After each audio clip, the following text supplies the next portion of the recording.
Bueno, bo día a todos e a todas. Si vos parece, damos comenzo. Esta mañá tivo lugar a sesión ordinaria da Xunta de Goberno Local e paso a dar conta dos asuntos máis destacados na orde do día. En primeiro lugar,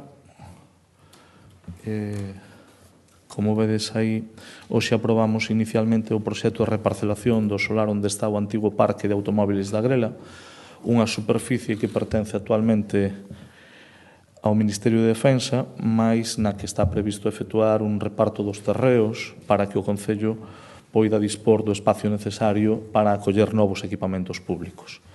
A través de un instrumento de planificación urbanística, o que estamos poñendo en marcha unha reparcelación que levará consigo que o Concello gañe 21.000 metros cuadrados de superficie.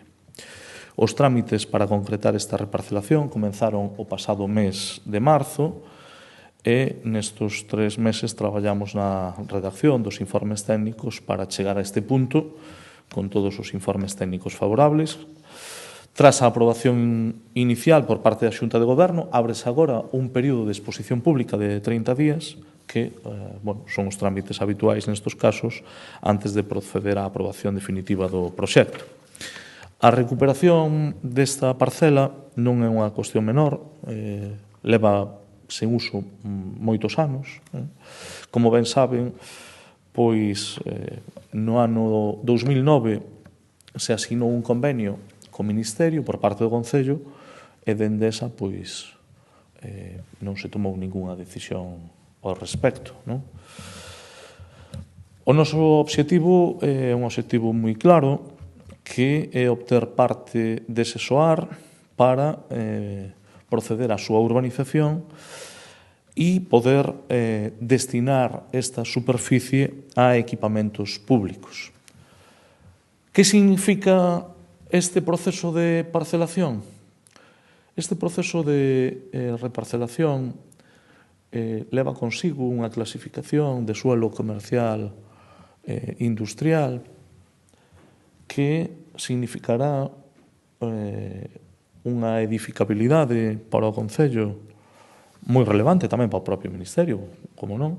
En términos prácticos, lle outorgará ao Concello casi 38.000 metros cuadrados de edificabilidade, despois dunha negociación co Ministerio de Defensa, e, fundamentalmente, o que permitirá é dispor dun terreno, dunha parcela que, tendo máis de 21.000 metros cuadrados, pois significa gañar patrimonio para o Concello. Pensen que estamos a falar dun valor que supera os 10 millóns de euros. Poden comprobar os prezos de mercado. Creo que é unha operación de planificación territorial do Concello que significa incorporar ao Concello un valor patrimonial elevado. É dicir, creo que con esta reparcelación o Concello gana terrenos por valor de máis de 10 millóns de euros, como mínimo, pero o fundamental non é tanto o que gañamos en términos de patrimonio, sino en poder dispoñer dunha parcela importante. Cal é o obxectivo? Bueno, pois poder dispor de terreo para destinar a usos públicos. E aquí é onde imos a desvelar algo que eu creo que é importante. É dicir, porque agora que xa foi aprobado pola Xunta de Goberno, si se pode contar. Habitualmente, hai veces que a xente conta as cousas antes de que sucedan. A min gustame contalas despois de que se fai o traballo. Este espacio vai a permitir, entre outras cousas, non exclusivamente, que se destine a terreos que faciliten a logística do transporte urbano. É dicir, aí temos previsto que se ubique o novo espacio destinado ás cocheras do novo contrato do transporte urbano. Creo que non é un tema menor.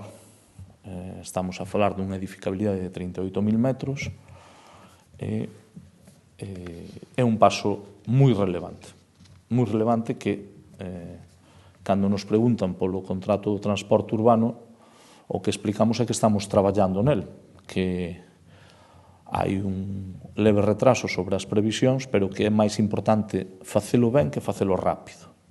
Bueno, neste caso, o que estamos a falar é dunha parcela que albergará ese transporte público e esas cocheras. Tamén poderá ter máis usos, porque a parcela é grande, e, polo tanto, poderá quedar reservado un espacio tamén para outros contratos que son importantes para a prestación de servicios municipais, pero, en calquera caso, creo que hoxe se dá un paso relevante, porque aí todos os licitadores deberán de facer a inversión correspondente para as instalacións que corresponden ao novo transporte urbano. En segundo lugar, gustaríame, xa entrando noutro tema xa de investimentos, referido ao patrimonio cultural, hoxe demos paso a un investimento para contribuir a revitalizar a cidade vella e os conxuntos patrimoniais da súa contorna, neste caso para actuar na contorna do xacemento arqueolóxico do antigo convento de San Francisco, cun investimento de máis de 168.000 euros que está financiados con fondos do Goberno de España. Inclúe tamén o acondicionamento das sendas de paso, a modernización dos paneis interpretativos que van a permitir profundizar na evolución deste enclave onde se conservan, como saben, restos arqueolóxicos datados na Idade Media. Ao longo do tempo, as sondaxes e investigacións efectuadas no xacemento non só contribuíron a ampliar os coñecementos sobre a historia da Coruña, senón tamén a posta en valor dun recinto que, visible tras o Museo Militar e a Fundación Luís Eva, agora vai a ser adaptado e renovado.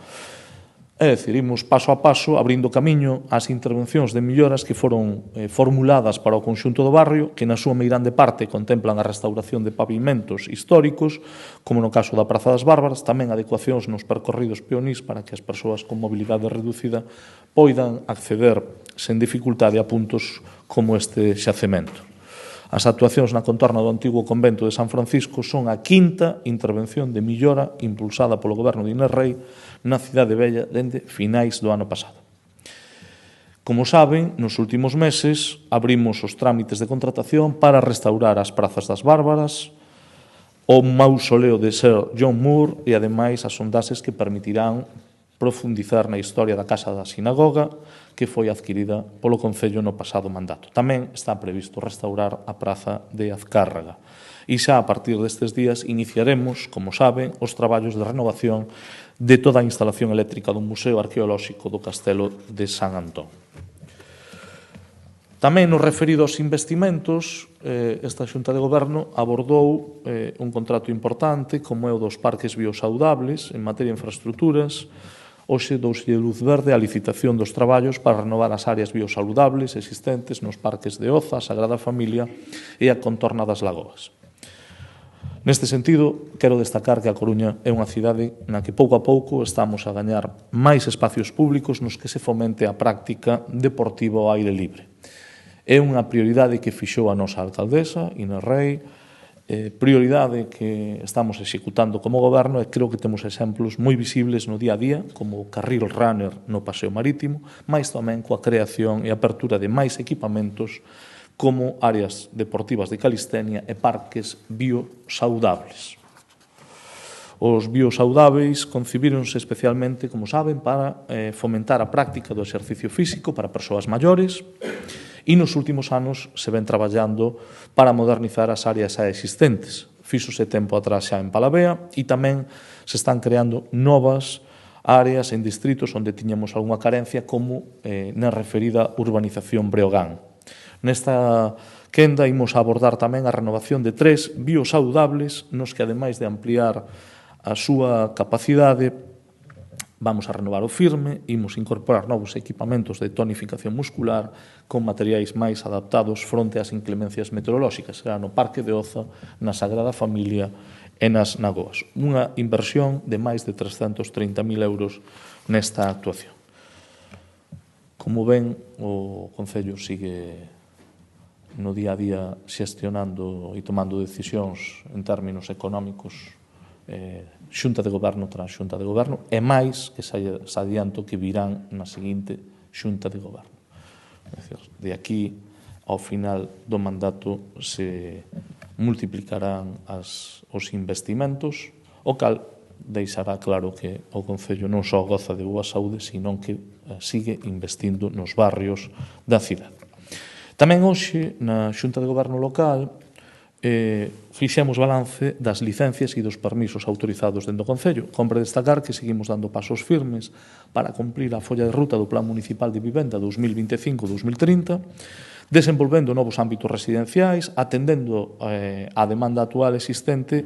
Saben que un dos eixos é a colaboración público-privada e a reactivación de actuacións que están pendentes. Reactívanse obras de construción dunha nova promoción no lugar de Pedro Fernández, preto da Ponte da Pasaxe. Estamos a falar de 109 vivendas. Creo que non é un asunto baladí. Estamos a falar de actuacións en materia de vivenda que forman parte das prioridades dos cidadáns e deste goberno. No mes de maio xa aprobáramos definitivamente a declaración deste sector como zona de situación acústica especial e iso permitiu que o Ministerio de Fomento emitise tamén o dictamen favorable para que os traballos poidan avanzar nesta zona. Había unha necesidade de resolver trámites administrativos. Se deron pasos para facilitar máis licencias que permiten a construción de vivendas de venta libre en 3 fases diferenciadas.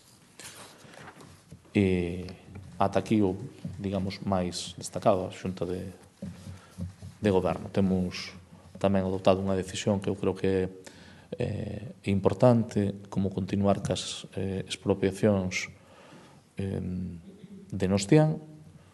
Se están completando todos os trámites para que poida albergarse calquera posibilidade de ampliación futura, e tamén se adoptou unha decisión para seguir preservando os salarios dos traballadores e traballadoras das escolas deportivas municipais. Está licitado o contrato, están garantizados os salarios, pero de forma para garantizar a transición entre o anterior contrato e o novo, que está xa a punto de formularse, se tramitou a continuidade da encomenda a EMUSA con data 1 de setembro.